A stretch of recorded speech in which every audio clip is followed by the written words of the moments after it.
Polisi menyatakan memiliki bukti Abu Bakar Bashir mendanai pelatihan kelompok di Aceh yang diduga teroris. Selain harga daging, harga buah-buahan juga melambung.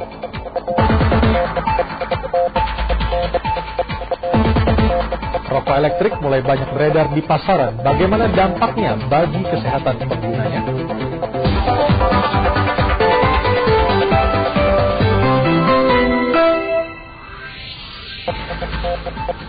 Selamat petang saudara, saya Aryo Ardi menjumpai Anda dalam liputan 6 petang yang hadir lebih awal selama bulan suci Ramadan. Ribuan liter minyak mentah terbakar di Palembang, Sumatera Selatan. Kami hadirkan pula nanti Safari Ramadan tim liputan 6 SCTV yang sore hari ini berada di Surabaya, Jawa Timur.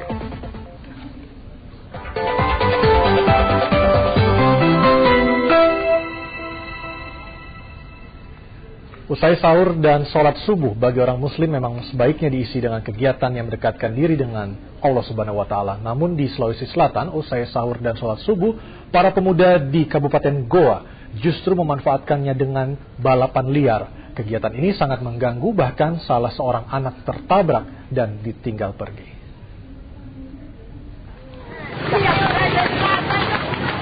Edar terus merimis ketakutan. Bocah SD ini dibiarkan tergeletak setelah disambar balapan liar. Bukan ditolong, Edar justru dibuat bahan tertawaan.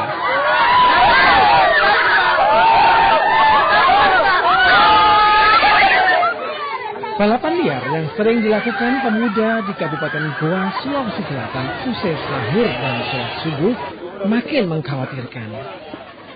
Setiap subuh, jalanan ini disulap menjadi arena balap liar. Entah apa yang ada di benak anak muda di Goa. Usai sholat subuh, justru mereka melakukan kegiatan yang mengganggu dan merugikan orang lain. Berulang kali ditertibkan, namun balapan liar ini tetap dilakukan. Hingga hari ini menabrak seorang anak yang lebih menyedihkan, korban ditinggal pergi.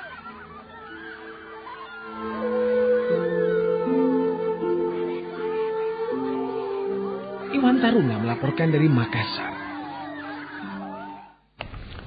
Masyarakat tidak punya pilihan menghadapi melonjaknya harga berbagai kebutuhan pokok. Pemerintah selalu berkilah akan bisa menstabilkan harga melalui operasi pasar.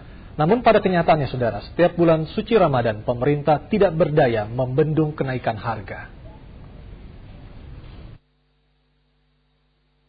Rumah pemotongan hewan Cakung, Jakarta Timur selama bulan puasa setiap harinya memotong 300 ekor sapi, naik dari hari biasa yang jumlahnya tak lebih dari 200 ekor. Di Jakarta, harga daging sapi saat ini melonjak dari Rp55.000 per kilo menjadi Rp80.000. Ya, sebetulnya harga kenaikan daging itu sebetulnya itu terjadi panic buying ya kepada masyarakat. Sebetulnya kalau masyarakat nggak usah panic buying, tidak harus numpuk di freezer di mana, itu pedagang akan menaikkan harga juga tidak ada yang beli nanti. Di Samarinda, ibu kota provinsi Kalimantan Timur, harga daging ayam dan sapi terus naik selama bulan Ramadan. Di Pasar Segiri Samarinda, harga daging ayam naik dari Rp27.000 menjadi Rp31.000 per kilogram. Sedangkan daging sapi yang sebelumnya dijual Rp70.000 per kilo, kini naik Rp5.000. Selain daging, kebutuhan pokok lainnya yang mengalami kenaikan selama puasa adalah beras. Pantauan yang kami lakukan di Karawang yang menjadi lumbung beras di Jawa Barat, harga makanan pokok sebagian besar masyarakat Indonesia itu naik hingga Rp2.000 per kilonya.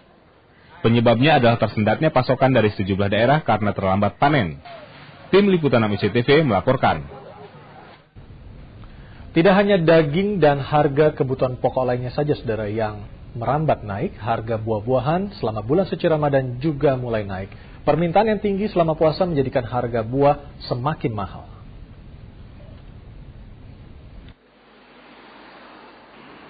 Apa menu puasa Anda hari ini? Ya, tentu selain makanan pembuka, buah-buahan selalu ada melengkapinya. Jangan kaget, selain kebutuhan pokok, berbagai jenis buah-buahan kini harganya juga terus naik. Saudara, saya berada di Pasar Buah Barito. Saya akan berbincang dengan salah satu penjual buah di tempat ini. Yuk. Namanya siapa ini? Namanya Bapak Ulel. Bapak Ulel, jam-jam berapa yang ramai ini? Kalau menjelang sore sama pagi menjelang siang ya. Bedanya kalau hari biasa sama Ramadan gimana pendapatannya? Kalau Ramadan sih agak lumayan. Ngikutin pasar juga. Kalau pasaran naik juga kita ikut naik. Dan saudara, mungkin Anda ingin membeli buah, silakan datang ke Pasar Barito. Di sini pilihannya banyak dan bermacam-macam buah. Bukan hanya di Jakarta.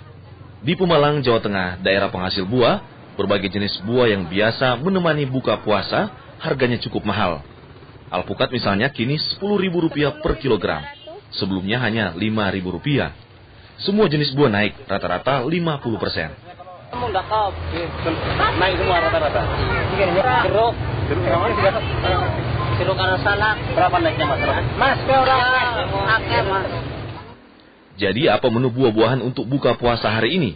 Yang pasti siapkan uang lebih banyak dan pilih buah yang segar. Dan jangan lupa bersihkan dengan benar agar terbebas racun pestisida. Felix Pelenewan, Agus Kusno, dan Budi Harto melaporkan dari Jakarta dan Pemalang, Jawa Tengah. Setelah mengaitkan Abu Bakar Ba'asyir dengan kelompok yang disebut teroris di Nanggro, Aceh Darussalam, kini polisi mengaku memiliki bukti yang menunjukkan Ba'asyir ikut mendanai kegiatan tersebut. Namun pihak Ba'asyir membantahnya. Jamaah Ansarut Tauhid terus disorot. Setelah pendiri dan pimpinannya Abu Bakar Ba'asyir ditangkap, seorang anggotanya Mustawan Ahbab juga ditangkap polisi di Raja Malaysia di Selangor. Mustawan yang ditangkap bersama 2 warga Malaysia diduga terkait dengan jaringan Aceh. Jaringan ini pula yang dikaitkan dengan Abu Bakar Ba'asyir sehingga ia ditangkap dan ditahan. Selain memprakarsai pembentukan kamp pelatihan militer di Aceh, Ba'asyir juga diduga mendanai kelompok yang oleh polisi disebut sebagai teroris. Namun polisi enggan menjawab apakah aliran dana 1 miliar rupiah itu langsung dari Ba'asyir atau lewat perantara. Ada bukti transfer dari rekening ini ke rekening itu. Pada waktu itu Pak Kabar Eskrim tidak menyebut nama. Oh, artinya bukan Pak Ba'asyir yang mentransfer begitu? Tidak ada menyebut nama. Saya tidak mengatakan yang lain-lain. Berarti itu tidak ada terkait dengan teroris atau apa-apa, bukan? Saya tidak mengatakan itu. Mei lalu, polisi menangkap belasan pengurus dan anggota Jamaah Ansarut Tauhid di Jakarta. Polisi juga mengungkap adanya aliran dana 1 miliar rupiah ke Kem Aceh. Dan penyumbang terbesar adalah Abdul Haris, Amir Jamaah Ansarut Tauhid cabang Jakarta, sebesar 400 juta rupiah.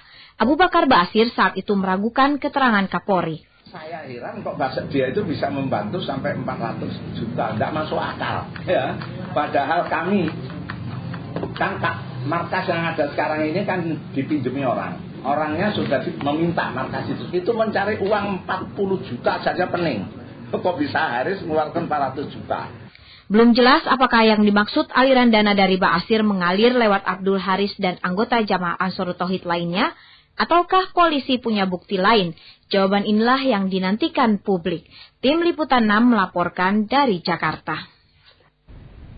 Pencarian korban tenggelamnya kapal motor Hasnita Indah berakhir pagi tadi. 1 korban lagi ditemukan warga di pesisir Lamakera, Pulau Solor, Kabupaten Flores Timur, Nusa Tenggara Timur. Sementara itu, nahkoda kapal yang sudah ditetapkan sebagai tersangka karena melakukan kelalaian sehingga mengakibatkan kematian orang lain, masih terus menjalani pemeriksaan.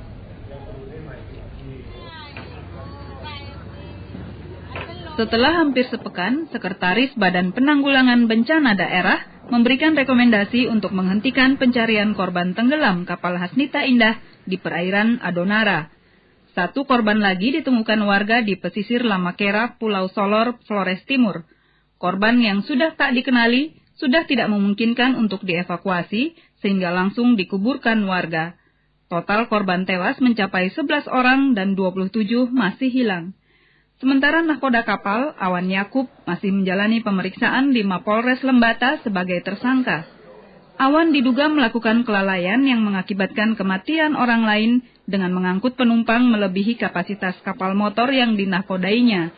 Menurut Awan, kapasitas kapal motor Hasnita Indah hanya 40 hingga 50 penumpang, namun ia mengangkut 87 penumpang, 8 sepeda motor, dan 2 ton barang bawaan milik penumpang.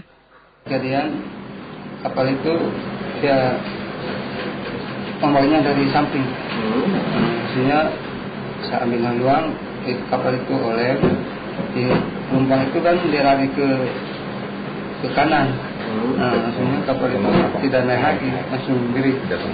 hari ini baru kita tetapkan 1. Nakodanya ya, nakoda ditetapkan sebagai tersangka. Kapal Hasnita Indah tenggelam setelah dihantam gelombang tinggi di perairan Pulau Adonara, Flores Timur. Selain disebabkan gelombang, kapal juga diketahui kelebihan muatan. 11 orang tewas dan 27 dinyatakan hilang. Perairan Adonara merupakan tempat pertemuan segitiga arus dan gelombang antara Pulau Adonara, Sembata, dan Pulau Solor. Bukan kali ini saja wilayah itu memakan korban.